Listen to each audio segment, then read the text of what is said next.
Nilang katuwaan yung pagliligo sa sapa.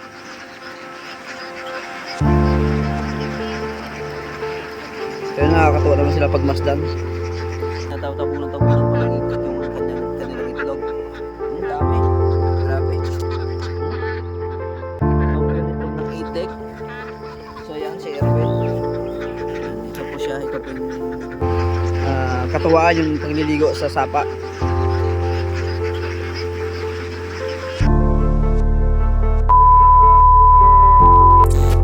So guys, good morning. Ayun, so 1 week tayong walang upload sa aking Facebook. Ayan, Commander Dio Victis ba kung saan. Ayan mga Commander, dito tayo ngayon sa Itikan. Ayan, yun naman yung makukontent natin. So, I hope na mapanood nyo yung pagdadampot ng itik ni Erwin. So, kung nakita nyo, nandiyan po yung Itikan. Yan o, kung nakita nyo. Yan po yung itik. So, yan mga Commander. So, may itlog ulit dyan. So, kung napanood nyo yung mga nakaraang content ko, yung nagpupulot ng itlog. So, ngayon maganda yung panahon.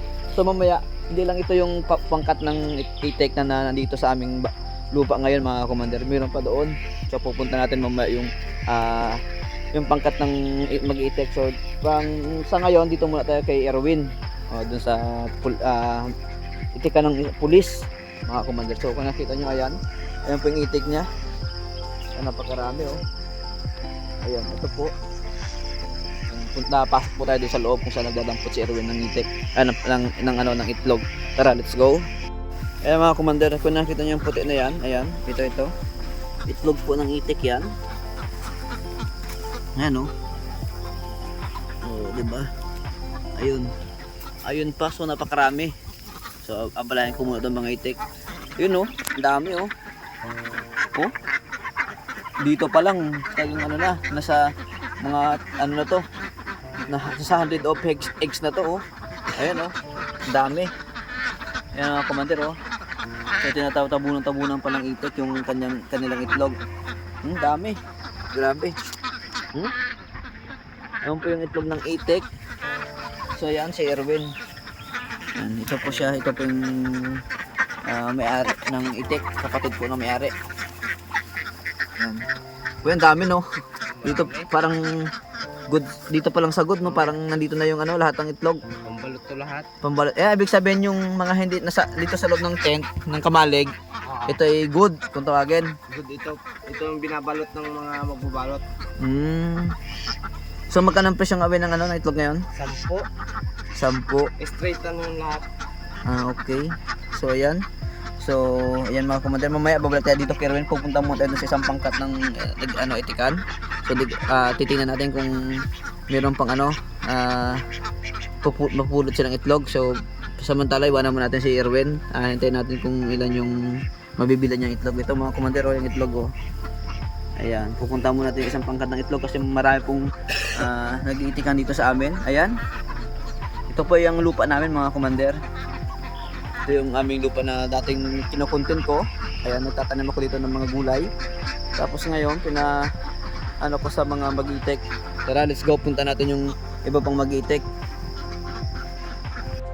So bali mga Commander, ito pa yung isang pangkat ng mag-itik dito sa lugar namin.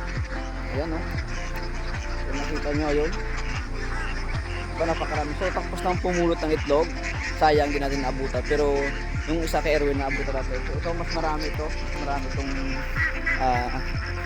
dito, marami itong napupulot dito kasi napakarami itong itik nito. Ayan, nakita nyo. Ayan.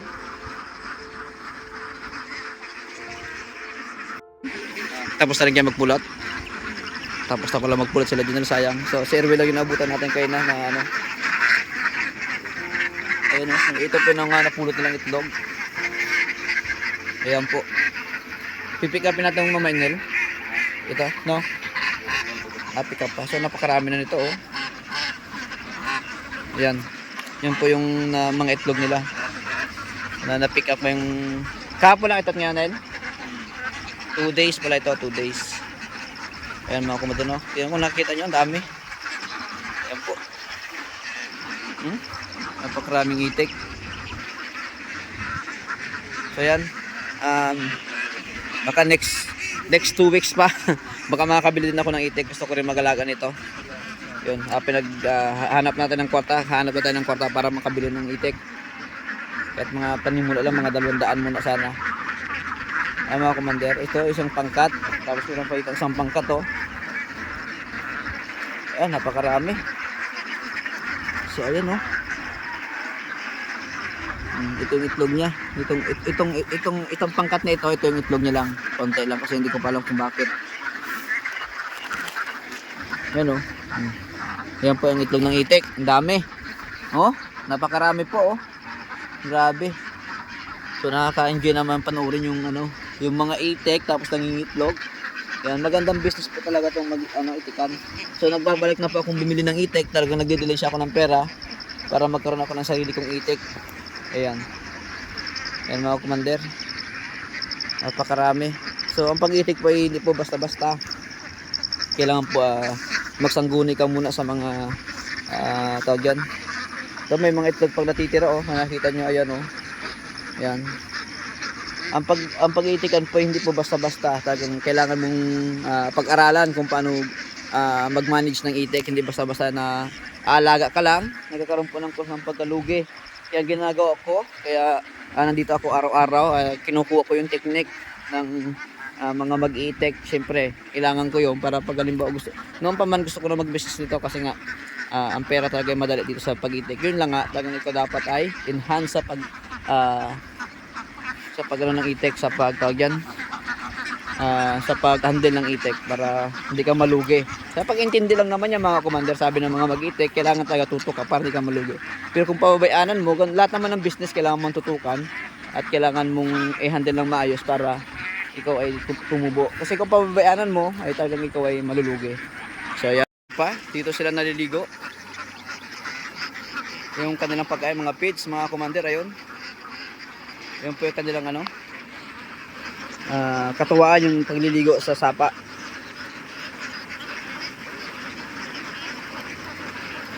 Kaya nakakatuwa naman sila pag masdan. Ayun mga commander, kung nakita niyo sa likod ko, oh, di ba? Dito sa lupa, pinalagyan ko ng sako. Yan, para hindi maano yung hindi makain ng itik yung lupa, pinalagyan ko siya ng sako. Ayun. Kung nakita niyo, ayun hanggang doon siya, di ba? Parang alimbawa pag ako ini-imagine ko pag alimbawa mayroon akong itikan tapos ganyan karami, napakasarap tingnan sa mata. At the same time nag-enjoy ka na, may business ka pa. So ayun mga commander, tulungan niyo ako para ako magkaroon ng itikan. Ngayon, paki-follow, paki-like at paki-comment naman ng ating video ngayon. Ayun. So sa pag-itik kasi mahal din na talaga yung punan, napakamahal. Ayan, hassle pa. Kasi nga ito, nandito, kailangan mong pag-aralan. Sa let's go, tara. Buddy, anong ginagawa mo, buddy? Ha? Ano yan? Anong gagawin mo sa water lily? Pakain? Kinakain ng itik yan? O, kung nakita nyo mga commander, yung water lily, alternatibong pagkain din ng itik. So, si Buddy, si Kino, ayun yung kanyang itikan. Sa kabila. So, yan o, marami po yan o. Ayan, marami pong itik yan. Ayun si Kino, dun yung kanyang itikan, yung pangkat. Ito, yung pangkat na yan, hindi pa nangingitlog. Baka dyan tayo makabawas ng, makabawas mga commander. Kala ko na rin magbili ng itik, kahit 200 lang muna. Hindi kayo para matulungan niyo ako, panoorin niyo yung yung aking video. Ayan. So napakamahal din po talaga yung puhunan sa pag-iitik. At yun, pinag-aralan ko na rin kung paano yung tamang diskarte sa pag-aalaga ng itik. Ayun mga commander, ko nakita niyo, napakaraming mga itik dito. Ayun pa. Ayun. Hindi ko na sila nabutan na nagpipik. Kumukuha ng itlog.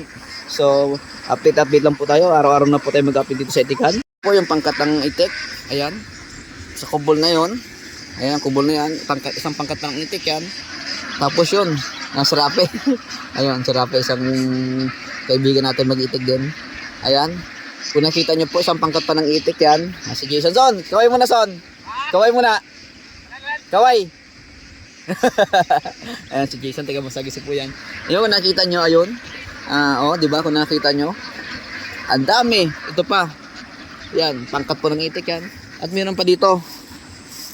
Ayan, kinukuha nila yung ayan. Kinukuha nila yung tawag yan. Yung water lily, alternatibong pagkain sa itik. O kung nakikita nyo ito pa. 'Di ba? Malay mo, after 1 year, Meron akong business. Gusto ko rin talaga magkaroon ng business nito, itikan. So ito, noon, pang anong gagawin mo dyan? Pipakain din nila sa itik. Ito naman yung kay Linon. Ito si Linon. Yun naman yung kanyang pangkat. Ayun, di ba? Oh. Pag ano nun? Pag noonay sa page, ayan ang pag noonay sa page yan ang pinapalaruan, pinapakain. Ayan, water lily. So ayan, update lang tayo araw-araw sa pag-cover dito sa Mag-itik dito. So ito regular ko ng kasi nga ngayon lang ulit ako nagkapag-isa mag-content. So kaya nakita nyo ayan. O di ba? Nakakatuwa. So ayan, ito pa. Ito pa yung pangkat ng itik. So hindi natin naabutan silang nagpipik ng tagyan ng itlog. Doon si Erwin sakto, pupunta ulit natin, babalikan natin si Erwin. Sakto nagpipik namumulot ng ng itlog. So sabi ko sa kila Linon, nilagyan nila ng screen para hindi rin kabkabin ng lupa, ng itik yung lupa. So yan, dadaan muna tayo dito. Ito pa. Kaya nakita yung may itlog di ba? Dami. So yan, ito po yung binabala kong business talaga pag kumita ako. Yan, si Junel. Sila yung mga nagbabantay ng itik para ayun, maging okay at kumita yung may-ari ng itikan. Ayan, so tara, let's go. Yun, tara, let's go. Ito yung baba sa lupa namin, sa itlog. Pupunta naman natin yung yung isang pangkat na nagmumulot ng itlog. Tara, let's go. So ito yan mga commander, ito yung kay Erwin yung kaninang unang binidyohan natin. So ayan, lalaki ng itlog, diba? Ayan, so si Erwin ay malapit na matapos make up ng itlog. So binibilang niya na yung nasa loob, naka-isang crates na ata.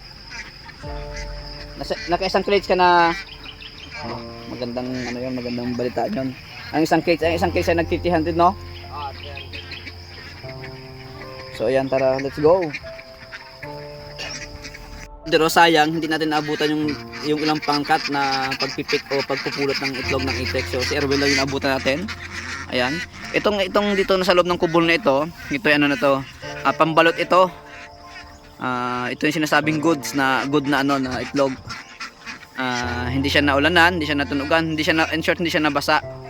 Kaya good siya. So ilan na yung bilang mo, Wen? 400 na? Ito. Oo. Ilan? 200. 200 plus 400, 600 na. Wow, ang galing. Plus ito pa, namumulot pa siya. Ito yung sa loob pa lang, sa loob 600 na. Nagagalit din pala yung itik.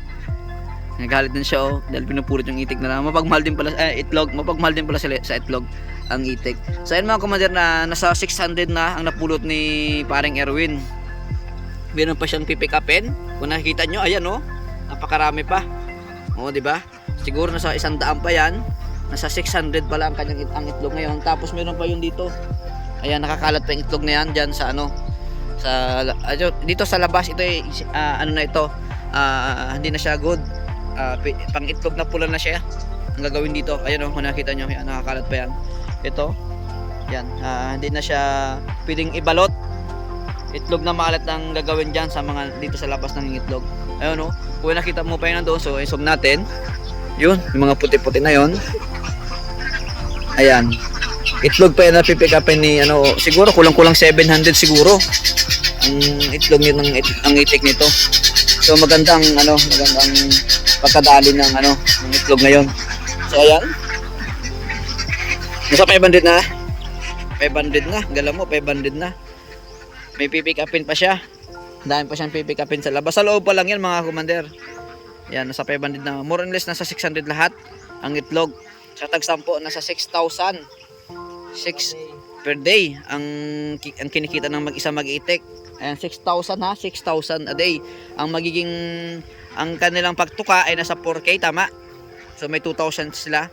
2,000 sila, hindi ko pa alam ang total pero ito, pa lang, tawag yan, estimate pa lang. 2,000 a day. Ang kinikita din ng mag-iiting nito, 2,000 a day. Imagine, sa loob ng 30 days, may 2,000 ka, may 60,000 ka. Di ba? A month. So, ganyan po kalaki ang mag-iiting. So, talo mo pa yung teacher, talo mo pa yung kung ikaw kung wala ka ng bantay, ikaw na mismo, talo mo pa yung teacher, talo mo pa yung mga nag-office dito sa Pilipinas, 60,000 a day.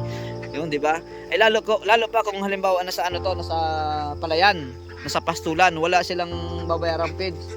O, di ba? Yun ang itlog, yung ganun ang itlog sa kanila, nasa 6,000 a day, so napakalaki. Di ba? Kung ikaw ay nasa palayan.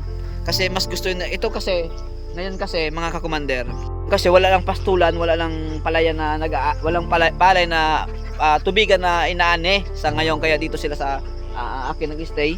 Ayun, dito sila ngayon sa lupa namin nag-stay. Kaya ganoon,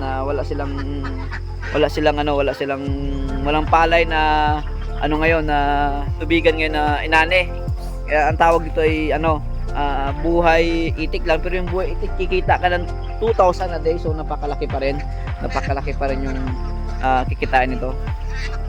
So bali yan mga commander, update lang tayo sa mangyayari dito sa itikan dito sa nakabase sa aming lupa. So sa ngayon, hindi mo natin pipinta ng ibang detalye kasi baka mawala tayo ng vlog. So paki-follow, paki-like, paki-share naman ang aking video ngayon. So maraming salamat sa mga ka-commander ko diyan. Laging nanonood kay commander. So thank you.